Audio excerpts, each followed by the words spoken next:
These are fresh tomatoes that have, this roast right here is a 2 3/4 pound chuck roast, and it's been sitting in these tomatoes, garden fresh. They're frozen, but I pulled them out of my own garden, and that's what they've sat. That has sat in all night. You notice the meat is a lighter color now. That's because it absorbed a lot of that tomato, and tomato and beef go together very nicely.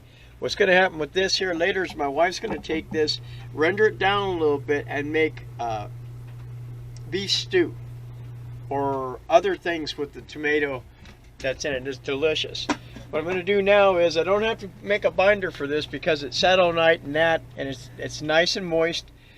This is my seasoning blend. It has approximately 5 different seasonings in it, including instant coffee and a few seasonings I'm not going to tell you, but it's mostly, you've got salt, pepper, you've got your Montreal steak seasoning, garlic, but there's a few other ingredients I put in here that I like to keep to myself, that in case you ever come over, I'll just cook it for you. So anyway, that's my the rub that's going on this, and it's ready to do this right now. But first, of course, a word from our sponsors.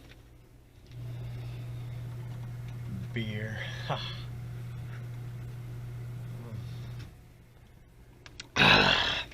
That's right, our sponsor is beer.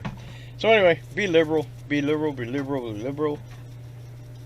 Beef is a very forgiving meat, and the thing is, you're not going to overpower it. I'm going to take the lid off this, get it on there, rub it in a little bit. Make sure you get on all the places, get it in there. And the good thing about having a colander like this is all this seasoning's not going to come off that I've already put on, you know, that's on that other side. Get it on there, rub in just a little bit. Make sure you see that. Make sure you get it on every piece of this. This is a nice piece of meat too. What I'm going to do is, this is going to sit here for a good hour before I do anything else with it. I want it to pull in these seasonings, and then I'll bring you back to see these, see what it looks like before I put it on the smoker. You can buy these gloves for almost nothing. You get them $100 to a box.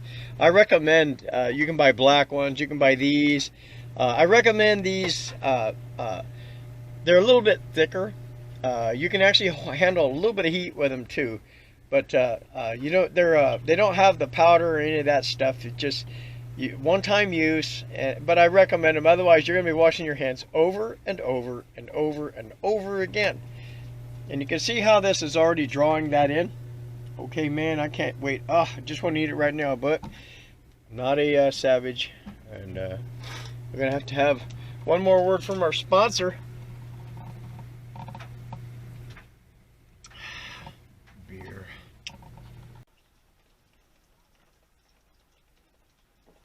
It's time to put this on. This nice little smoker. It's actually a barbecue, but you can smoke on a barbecue. Of course, it's cherry wood from Mount St. Helens, and this is I'm going to allow this to just smoke for a couple hours. I'm going to treat it a little bit like a brisket. I wanted this to get hot before I did it. Had a nice little fire. It's important you get a little bit of a fire going so that it will smolder. Put this lid. And we are in business. I'm going to open this up. It's raining out up here in this beautiful, beautiful country I live in.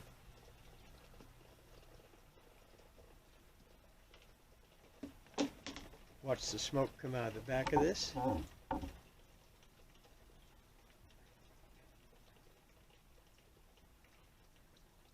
beautiful.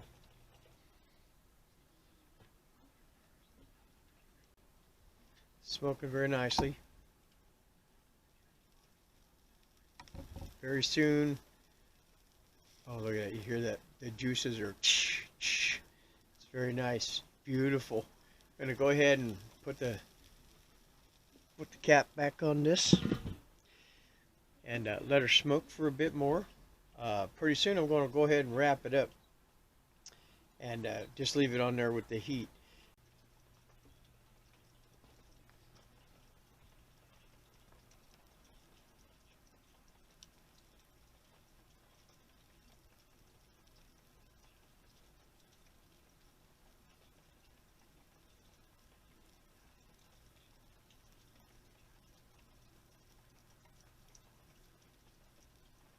I'm going to take it and I'm going to wrap it.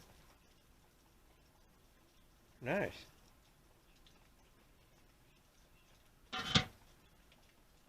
Perfect temperature right now for beef. Wrapping it up.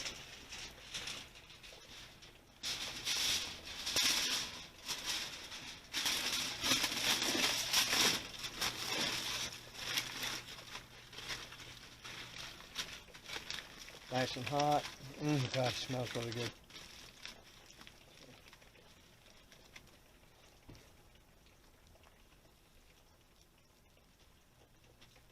Wrapping it in a towel.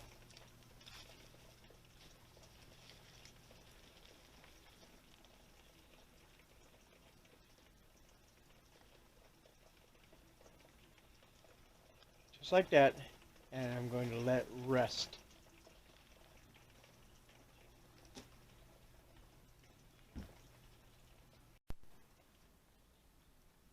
Macaroni and cheese.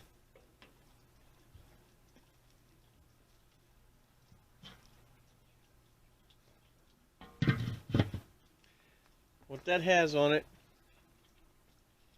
is the noodles with some heavy cream, some butter, cheddar cheese blend, Mexican cheddar cheese blend, and the jalapeno blend of cheddar, white cheddar. So it's going to be good. And a little bit of that smoke get in there too.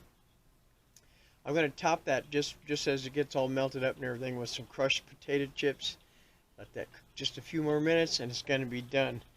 So stay tuned and I hope you all enjoy it.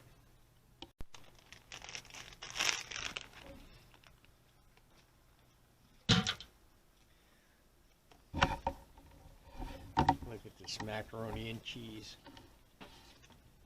I'm going to move it back this way a little bit.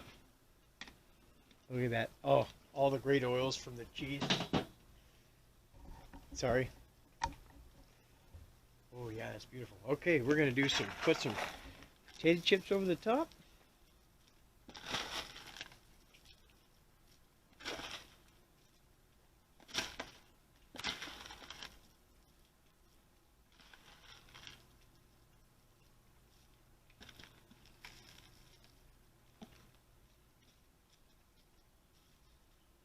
It's beautiful, it's beautiful, it's beautiful.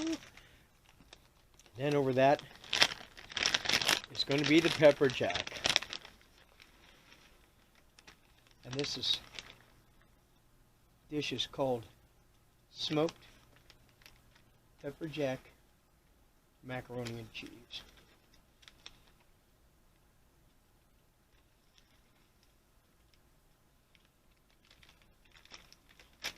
Guys, I'm going to close this up, and gals, I'm going to close this up 5 minutes from now. We're going to pull that off. This is the finished product. This is the delicious smoked pepper jack cheese, potato chip top macaroni and cheese. And we also have the blended cheese in here. So, oh my gosh, I wish you guys could taste it because it is smelling delicious. I see a chip that needs a home. And guess where that home is? My belly, and there's still, oh, there's still crunch. Still crunch to this, guys. I wish you could smell it. Anyway, we're going to wait just a couple minutes. Let let the flavors meld. This is rested now for over an hour. I'm going to unwrap it. Oh, look at the juices. And the reason why you rest it is so the juices absorb back into the meat. What I want to do is I want to cut this right in half. Oh, still very hot after an hour. Very juicy. Look at that, just enough pink. Look at that.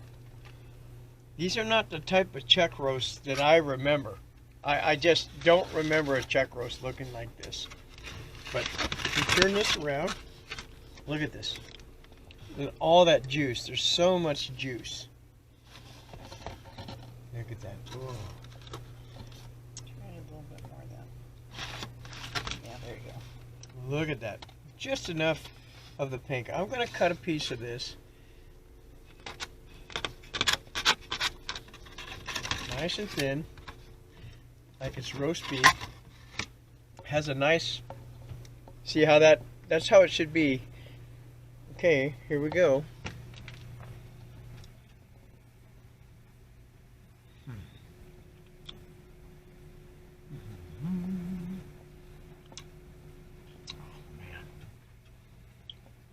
There's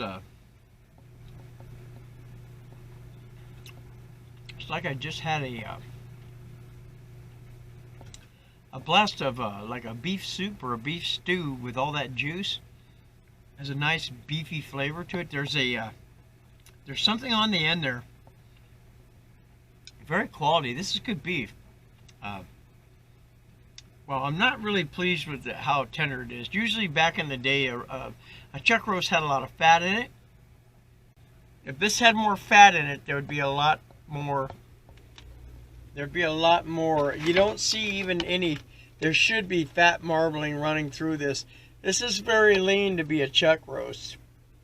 I'm not going to complain because not only are we going to eat this, but we're also going to have some stew or some soup. I'm just going to make some really cool stuff. So it's great with the flavor. It's just as thin of a piece as I just cut. I'm not happy with the tenderness. So, gosh. Anyway, it does have the flavor. So, anyway, thank you so much for watching. And I hope that you all get to eat good food and that you cook it right and do it the way it should be done. Do it with your flavorings and things like that. And one thing I like to say, when you cook, cook how you like to cook. When you season, cook how you like to season. Excuse me. When you're eating, eat how you like to eat. Don't let someone else control how much you put on anything or any of that kind of stuff. It's up to you. And then you share it. Then you get your ideas because you shared it and someone went, a little too much of this or a little too much of that or not enough of this or not enough of that. Those things are important. But make it your own first. And you can take a recipe that someone else has given you, add to it, subtract from it, make it your own. Make it your own.